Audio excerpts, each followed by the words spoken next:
Hello everyone. Ngasidi yerum thongbagi video chage mayam yeminasi. Ngasigi agi yerum khutong sijo dum hawe. Ado yerum manga se aina phutle. Yerum je phutpa lura matungda ai huji pressure cooker sida ising tekot macha ma hapchele aduga alu ani tangkhai khairaga hapchele khamin chinba ama maru lawthoknaga hapchele moro atekpa khayamna tengot macha sida ising khara hapaga ngal hawrani aduga pressure cooker se makhum khumjillaga mangarak kamhalani mangarak kamhala matungda masagi manil tare adudi pressure cooker se makhum hangduani hojik putoknaba alu khamin chinba kompak sida hajillani yangang khara hapjillani hing powder khara hapjillani chanaba changda thum hapani aduga alu sisu khamin chinba sisu loinaba khonjai amana fajana ta khairani hojik hairibo masung ohum thokna soiraga haphorani muro atekpa ngasagi anganbada adudagi muro atekpa ohum lawthoe ngari anganba ngari khara su lei ai hana ngalaga leiba ado anganba ngari khara sisu hapjilani aduga muro atekpa siga ngari siga fajana nei khairani hojik yerum thongna bidongta hangam thau lore tespata khara thadare mithi maru mapum khara thadare tilhau kupna soiraga tilhau pungkak chawba ama thadare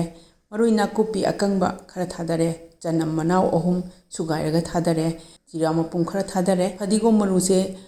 pawrapna takhaibane aina pawrapna takhaiba fadigom maru se teaspoon ama tangkhai gumbai changda thadare chanam matum macha macha takhaiba yongdaba yarame khabai sina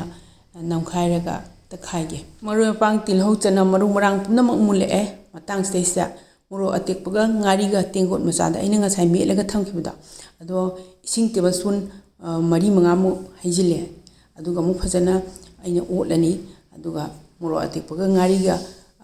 ametpase maru mapang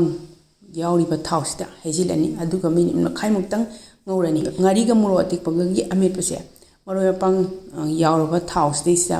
haijin basida tholakpa manamse sidi khonungsi ma sigi manam sinani yerum thongbase tonganba mahaw ma piraga hawhandoise kompakta khamin chinba alu yaingang hing powder khara chanaba changda thum hapaga punna nai khairaga thamkhibada khangsida haijilani aduga ensang ma hi oinaba kompak sida ising khara tengchillaga khangsida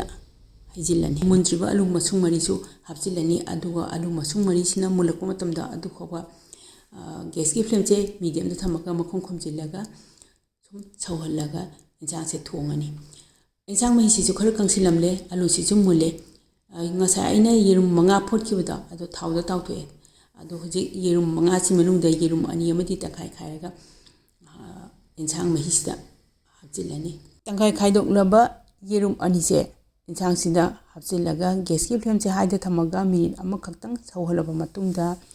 fadigom atekpa khara hapjilani aduga yerum mapum ahum amadi horen insang che thangthara matungda haptoine fadigom atekpa hapjilani fadigom hapna matungda garam masala se khujapi amakhatang hapni garam masala se yam hapjilagadi ngari ga muro atekpaga melaga thawdo ngaukhibada adugi mahawdo manghidoine garam masala sina namhatkidoine aduna